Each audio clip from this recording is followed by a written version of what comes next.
Hello friends, स्वागत है आपका आपके अपने लीगल चैनल सोच पर प्रहार में। मैं हूं एडवोकेट सनी शर्मा और दोस्तों आज मैं आपके लिए एक बहुत ही इंपॉर्टेंट निर्णय लेकर के आया हूं। दोस्तों देखिए, हम लोग हमेशा बात करते हैं अलग अलग क्रिमिनल केसेस की, जिनमें अधिकतर मैट्रिमोनियल केसेज होते हैं। मैट्रिमोनियल केसेस से संबंधित जो क्रिमिनल सेक्शंस हैं, जैसे कि 498A, 376 लगा दिया जाता है, कई बार 354, 377 एक्सेट्रा एक्सेट्रा एक्सेट्रा। अब दोस्तों देखिए, जब आपके ऊपर कोई एफआईआर दर्ज हो जाती है तो हर एक व्यक्ति चाहता है कि हम उसकी क्वेश्चनिंग में जाएं। फॉर्चुनेटली कुछ लोगों की क्वेश्चनिंग हो जाती है, लेकिन अधिकतर लोगों की क्वेश्चनिंग नहीं हो पाती है। अब दोस्तों, जिन लोगों की क्वेश्चनिंग नहीं हो पाती है वो लोग उसका ट्रायल फेस करते हैं। अब ट्रायल फेस करने के बाद दो चीजें होती है, या तो वो एक्विटल हो जाते हैं और या फिर उनको सजा हो जाती है। अब दोस्तों कई बार देखिए, बहुत सारी रेमेडीज हम लोग के पास अवेलेबल है। मैंने खुद अपने वीडियोज में कई बार आपको क्रिमिनल रिवीजन के बारे में बताया है। बाकी अपील आप कर सकते हैं, आपको पता है किसी भी जजमेंट के खिलाफ, किसी भी ऑर्डर के खिलाफ आप अपील में भी जा सकते हैं। लेकिन दोस्तों, इस जजमेंट की जो खास बात है, ये बहुत ही टेक्निकल जजमेंट होने वाला है। कौन सी चीज कब स्टैंड करेगी वो बहुत इंपॉर्टेंट है। जैसे कि बहुत सारे लोग बोलते हैं कि मेरी वाइफ ने जो है कहीं पे झूठी स्टेटमेंट दे रखी है, तो क्या मैं उसके विरुद्ध कोई कार्यवाही कर सकता हूं? बिल्कुल कर सकते हैं, लेकिन कब कर सकते हैं ये इंपॉर्टेंट है। वो आपकी फाइल पे डिपेंड करेगा कि किस स्टेज पर वो कार्यवाही होनी चाहिए। कोर्ट में ऐसा बिल्कुल भी नहीं है कि आप कभी भी उठ के आए, कोई भी एप्लीकेशन लगा दें, कोई भी रिवीजन फाइल कर दें, कोई भी अपील डाल दें और वो स्टैंड कर जाएगी। ऐसा बिल्कुल नहीं है। यानी कि जो भी काम आप कोर्ट में करने जा रहे हैं, पहले ये सुनिश्चित करना जरूरी है कि वो मेंटेनेबल है भी या नहीं। उस स्टेज पर वो चीज स्टैंड कर भी सकती है या नहीं, कोर्ट उसको एंटरटेन करेगी भी या नहीं। क्योंकि बहुत सारी चीजें होती है जो आप कर तो देते हैं, लेकिन जब अपोजिट पार्टी का वकील वहां पे प्रेजेंट होता है और वो कोर्ट को बताता है कि ये चीज इस स्टेज पर मेंटेनेबल ही नहीं है, तो आपकी सारी मेहनत बेकार हो जाती है, वो खारिज हो जाती है। तो दोस्तों आज की इस वीडियो में इन सारी चीजों के बारे में खुलकर बताऊंगा आपको एक नए लेटेस्ट जजमेंट के साथ।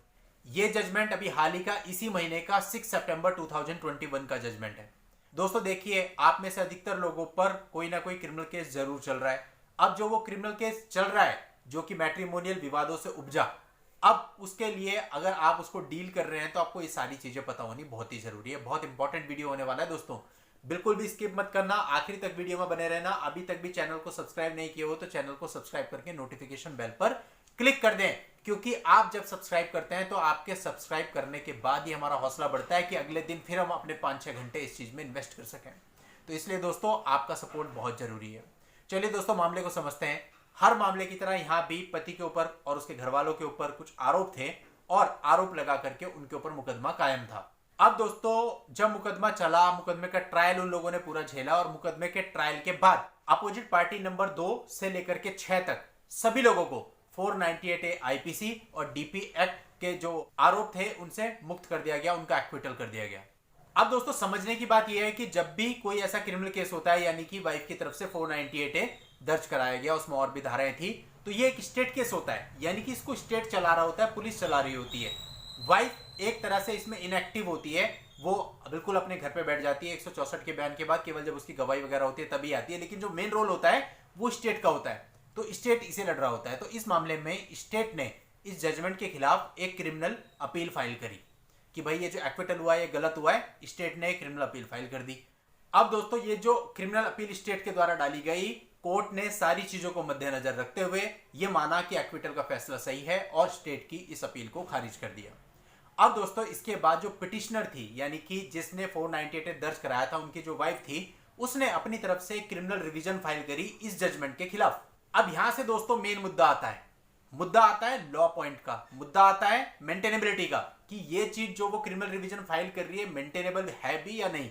क्योंकि बड़ा अजीब सा लग रहा है। देखिए, वो लोग एक्विटल हो गए, उसके विरोध में पिटिशनर ने कुछ नहीं किया, लेकिन जब स्टेट ने अपनी अपील डाली और वो अपील डिसमिस हो गई तो उसके लिए वो क्रिमिनल रिवीजन फाइल कर रही है।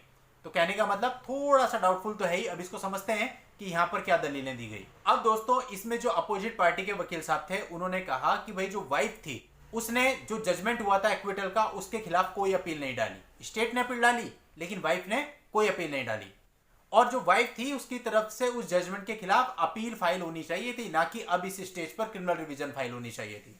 उसने जो एक्विटल वाला जजमेंट हुआ था उसको चैलेंज ही नहीं किया, तो अब वो ये दूसरा जो जजमेंट है जो कि स्टेट की अपील खारिज हुई है, इसको चैलेंज नहीं कर सकती। इसके अलावा मेरिट के बेस पर भी इस केस को तय किया जाना चाहिए, इसमें मेरिट का भी ख्याल रखा जाना चाहिए। कुल मिलाकर वकील साहब का यह कहना था कि जो वाइफ के द्वारा ये क्रिमिनल रिवीजन इस स्टेज पे डाली जा रही है, ये मेंटेनेबल नहीं है इस स्टेज पे।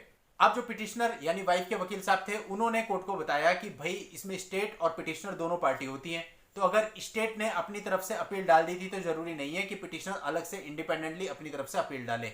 परंतु दोस्तों जो कोर्ट थी, कोर्ट ने सारे एविडेंस को देखा जो भी ट्रायल कोर्ट में आए थे, और कोर्ट को ये लगा कि ट्रायल कोर्ट ने जो एक्विटल का फैसला लिया था वो बिल्कुल सही है, उसमें कोई भी गलती नहीं है। दूसरा, जो पिटिशनर के वकील साहब हैं उन्होंने कोई नई बात यहाँ पे नहीं बताई है, वही सारी चीजें हैं, वो एविडेंस ऑलरेडी वहां लगे हुए हैं, और उन्हें देखकर हमें ऐसा लगता है कि ट्रायल कोर्ट ने सही फैसला लिया था। बात आती है मेंटेनेबिलिटी की, तो कोर्ट ने भी यही माना कि इस समय पे ये क्रिमिनल रिवीजन यहाँ पर मेंटेनेबल नहीं है, और कोर्ट को यह लगता है कि जो ट्रायल कोर्ट ने जजमेंट दिया उसमें किसी भी प्रकार की कोई गलती नहीं है, और इस क्रिमिनल रिवीजन को डिसमिस कर दिया गया, ये कहते हुए कि ये नॉन मेंटेनेबल है, इस स्टेज पर मेंटेनेबल नहीं है। और जो ट्रायल कोर्ट का जजमेंट था जिसमें अपोजिट पार्टी नंबर 2 से लेकर के 6 तक सभी को एक्विटल कर दिया गया था, उसी जजमेंट को कंफर्म कर दिया इस कोर्ट ने भी। तो दोस्तों मेरा कुल बताने का मतलब ये था, आप चाहे पति हैं या पत्नी हैं, आप कोई भी हैं, लेकिन यदि आप रिलीफ चाहते हैं और उसके लिए आप कोई भी डॉक्यूमेंटेशन या कोई कार्यवाही कोर्ट के अंदर कर रहे हैं, तो पहले ये जरूर जान लें कि वो उस स्टेज पर मेंटेनेबल होगा या नहीं होगा। अब कई लोग यहाँ नीचे कमेंट्स करेंगे कि सर मैं ये करना चाहता हूं, क्या ये मेंटेनेबल है? अरे भाई फिर बात तो ये आ गई, आपकी बिना फाइल को पढ़े, आपके बिना सारे तथ्यों को देखे कैसे कहा जा सकता है कि वो मेंटेनेबल वहां है या नहीं है? तो ये केवल डिपेंड करता है आपके तथ्यों पर, आपकी फाइल की ऑर्डर शीट पर, कि आपकी फाइल में एक्चुअल में चल क्या रहा है, तभी कोई व्यक्ति बता सकता है कि इसमें क्या चीज मेंटेनेबल होगी, क्या चीज मेंटेनेबल नहीं होगी। हमारा तो केवल आपको इतना शिक्षित करने का उद्देश्य है कि आपको यह पता चले कि आप अननेसेसरी कोर्ट प्रोसीडिंग्स में ना पड़े, क्योंकि पहले जांच परख लें, अपने वकील साहब से बात कर लें, अपनी जो आपकी फाइल है उसको पूरा ऑब्जर्व कर लें। जब आप एश्योर हो जाएं कि हाँ इसमें यह चीज चल सकती है, उसके बाद ही वहां पर अपना टाइम और पैसा मनी लगाएं। अदरवाइज यूजलेस तरीके से कुछ भी करना आपको किसी भी प्रकार की राहत नहीं देगा, उल्टा आपको फंसाएगा, आपका टाइम और पैसा वेस्ट करेगा। फ्रेंड्स एक बात आपसे कहना चाहूंगा कि आप लोग हमारे साथ इंस्टाग्राम और ट्विटर पर जरूर जुड़िए। आपको इंस्टाग्राम और ट्विटर दोनों के लिंक इस वीडियो के नीचे डिस्क्रिप्शन में मिल जाएगा, वहां क्लिक कर लीजिए, चैनल से जुड़ जाइए। हम वहां पर भी एक अच्छी कम्युनिटी बनाना चाहते हैं ताकि वहां पर भी इस तरह की यूजफुल चीजें आप लोगों के लिए टाइम टू टाइम में ला सकूं। तो मैं उम्मीद करता हूं कि आप में से अधिकतर लोगों ने, जिन्होंने भी वीडियो देखा है, अगर उन्हें वीडियो पसंद आया है तो वो इसके डिस्क्रिप्शन में जाके हमें इंस्टाग्राम और ट्विटर पर जरूर फॉलो करेंगे। लिंक आपकी हेल्प के लिए वो भी आपको इस वीडियो के नीचे डिस्क्रिप्शन में मिल जाएगा, वहां जाकर के आप इस जजमेंट को पढ़ सकते हैं, कॉपी और डाउनलोड कर सकते हैं। नेक्स्ट वीडियो में नई लीगल जानकारी के साथ मैं आपसे फिर मिलता हूं, तब तक के लिए goodbye and thank you for watching, take care.